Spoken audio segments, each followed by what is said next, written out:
The psychology of speed addiction. One of the most overlooked aspects of Chigiri's development is the almost addictive relationship he develops with speed itself. This may sound metaphorical. Psychologically, it is surprisingly literal. Athletes frequently describe moments of peak performance using language associated with transcendence. Time slows down, thought disappears, movement feels effortless, the self dissolves into action.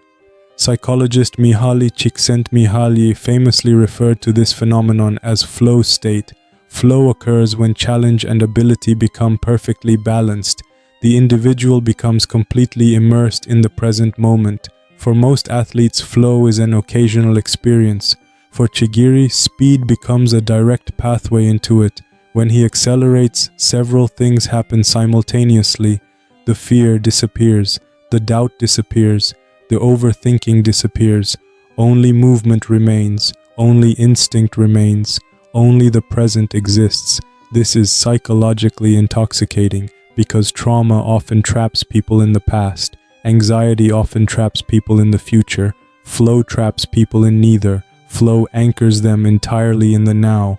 And for someone who spent months imprisoned by fears about the future, this experience becomes profoundly liberating. Speed is no longer simply a weapon. It becomes psychological freedom itself. Every sprint allows him to escape the mental prisons that once controlled him. This is why Chigiri often appears happiest when running, not when winning, not when scoring, not when receiving praise. Running itself becomes the reward, because running represents liberation.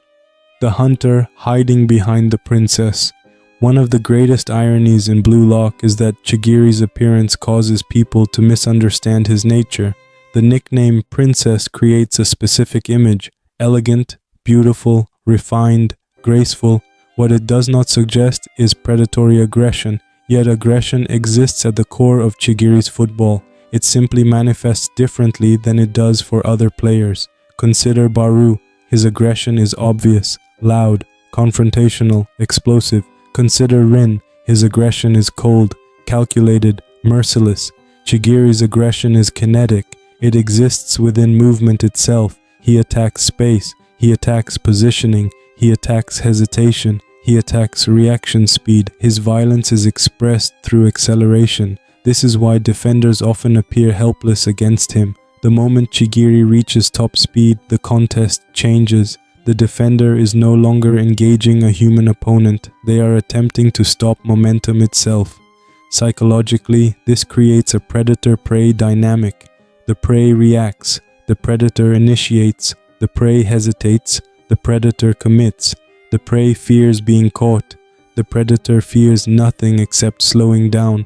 What began as a frightened athlete eventually transforms into a relentless hunter, and perhaps the most dangerous part is how quietly this transformation occurs. Unlike Baru, Chigiri does not announce his intentions. Unlike Rin, he does not openly intimidate, he simply runs. And suddenly, the game is over. Chigiri and Isagi, the difference between vision and freedom. The relationship between Chigiri and Isagi reveals an important contrast. Both characters experience dramatic psychological growth.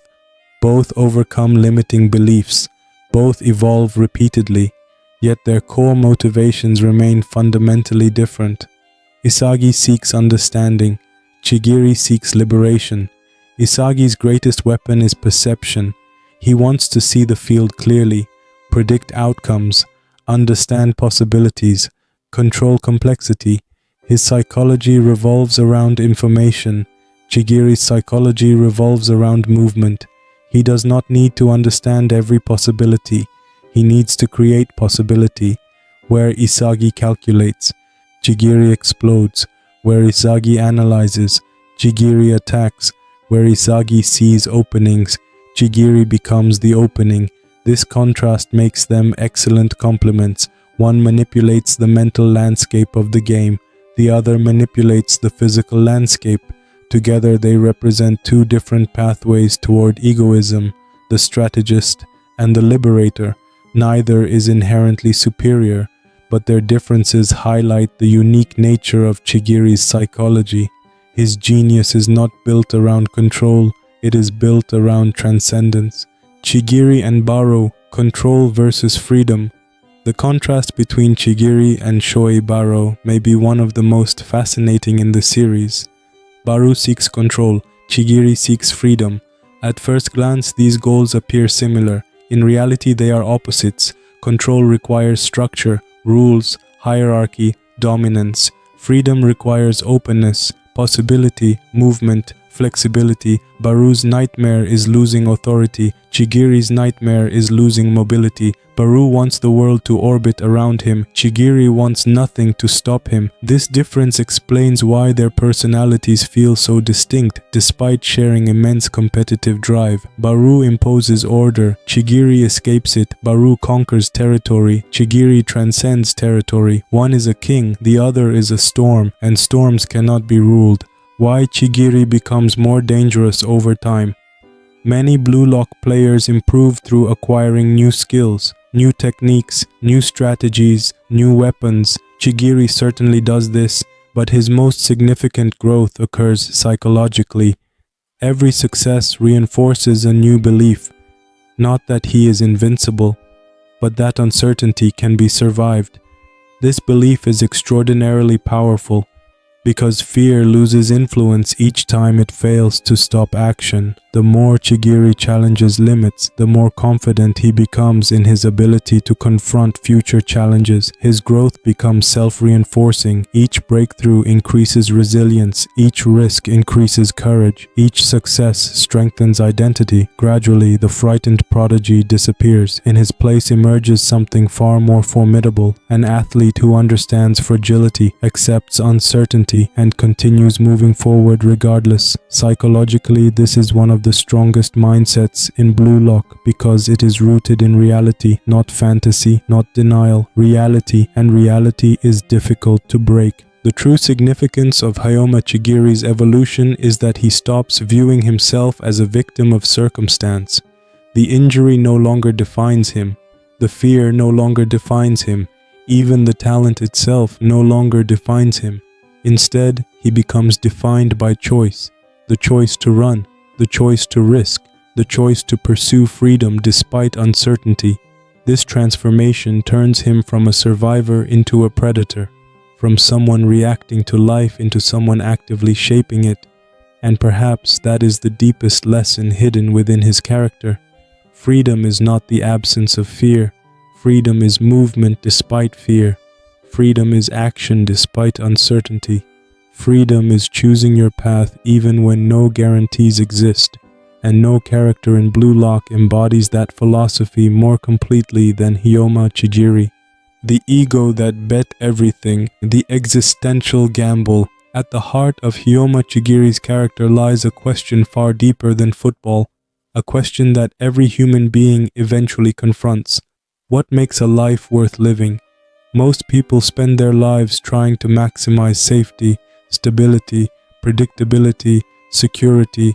They seek careers with guaranteed futures, relationships with minimal risk, lives protected from uncertainty. There is nothing inherently wrong with this. In fact, from a purely rational perspective, it often makes sense. But Chigiri ultimately rejects this philosophy, not because he is reckless, not because he is irrational, but because he realizes something many people never fully accept. Safety and meaning are not always aligned. Sometimes the safest path is also the emptiest, and sometimes the most meaningful path is also the most dangerous. This realization becomes the foundation of Chigiri's post-awakening identity. His dilemma is not merely athletic, it is existential. Every time he accelerates, he knowingly accepts risk. Every time he pushes his body, he acknowledges uncertainty. Every time he chases his dream, he accepts the possibility of losing everything. Most athletes hope risk will never arrive. Chigiri understands it already exists, and that understanding fundamentally changes his psychology. His life becomes an existential gamble, not because he wants destruction, but because he values purpose more than preservation. The philosophy of the burning star.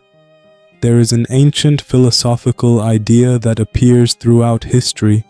Would you rather burn brightly for a short time, or glow dimly forever? Different cultures answer this question differently. Some prioritize longevity, others prioritize intensity. Some value endurance, others value impact. Chigiri's psychology clearly leans toward intensity, not recklessly, not blindly, consciously. This is what makes his character so fascinating. He understands the consequences, he understands the risk, he simply chooses meaning anyway. This distinction is critical because true courage requires awareness. An unaware person is not brave, they are uninformed. Chigiri knows exactly what he could lose. That knowledge makes his decision meaningful. In many ways, his philosophy resembles the ancient idea that a meaningful life is measured not by duration but by authenticity. The question becomes, did you truly live? Or did you merely avoid dying? Before Blue Lock, Chigiri was surviving. After Blue Lock, he begins living. The difference transforms everything. The fear of becoming ordinary.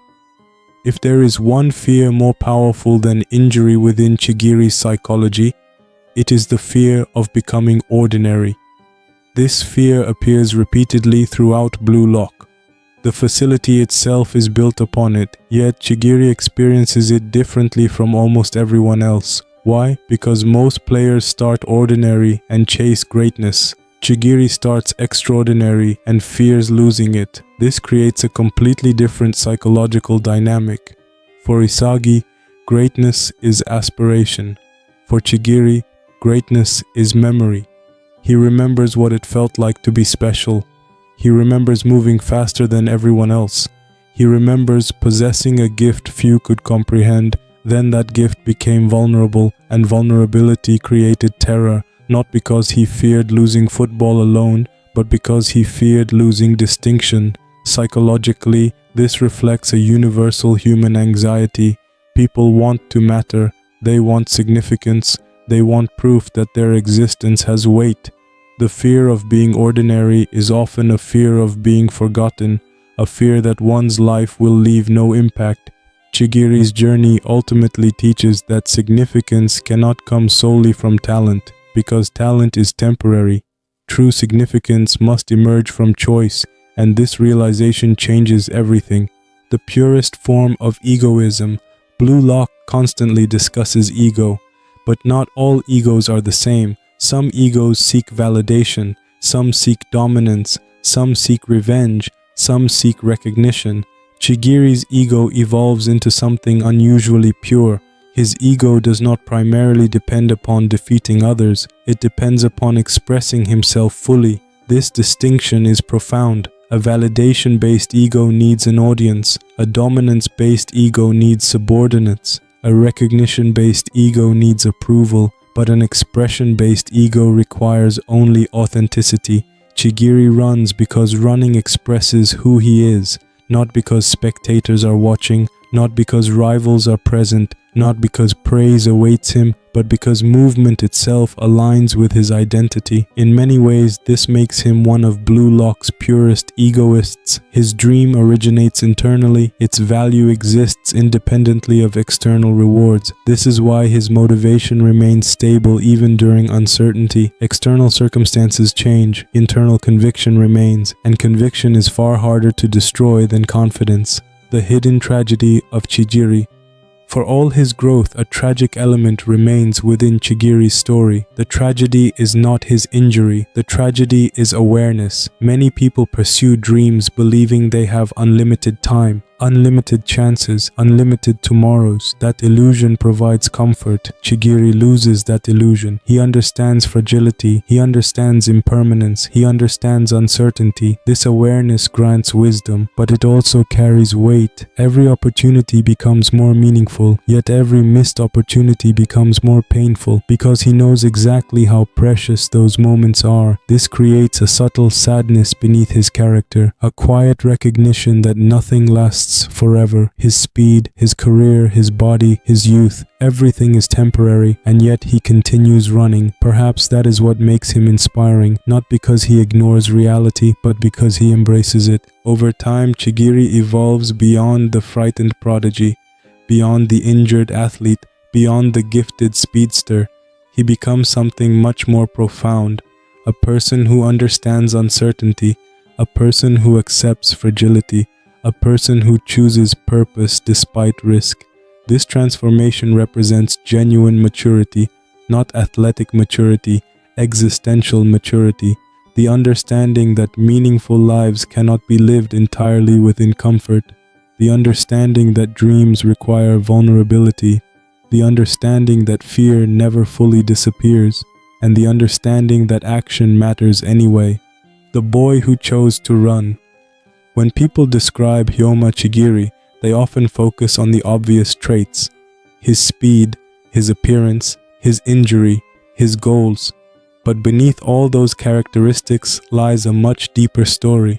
The story of a person confronting mortality, the story of a person rebuilding identity after collapse, the story of a person learning that safety can become a prison, and ultimately the story of a person choosing freedom. That choice defines everything, because Chigiri eventually realizes a truth many people spend their entire lives avoiding. There is no completely safe path. There never was. Every meaningful dream carries risk. Every worthwhile goal carries uncertainty. Every authentic life requires vulnerability. The question is not whether risk exists. The question is whether the dream is worth it. For Chigiri, the answer is yes. Every sprint becomes a declaration of that belief. Every acceleration becomes proof. Every moment spent running becomes a rejection of fear's authority. Not because fear vanished, but because something became more important: meaning, purpose, identity, freedom. And perhaps that is why Hyoma Chigiri stands as one of the most psychologically compelling characters in Blue Lock. While others seek victory, domination, or recognition, Chigiri seeks something even more fundamental: the right to fully become himself, even if it costs everything, even if tomorrow is uncertain, even if the finish line remains invisible. Because the deepest truth of Hyoma Chigiri's psychology is simple: he would rather risk losing his dream while chasing it than guarantee its death by abandoning it. And so he runs, not away from fear, not away from uncertainty, not away from mortality, but directly through them, faster and faster, toward the future, toward possibility, toward freedom. And in doing so, he becomes far more than the princess of Blue Lock. He becomes the embodiment of a universal human struggle, the struggle between safety and meaning. And every time he reaches top speed, he chooses meaning. Thanks for watching. If you enjoyed this deep dive, don't forget to like and subscribe.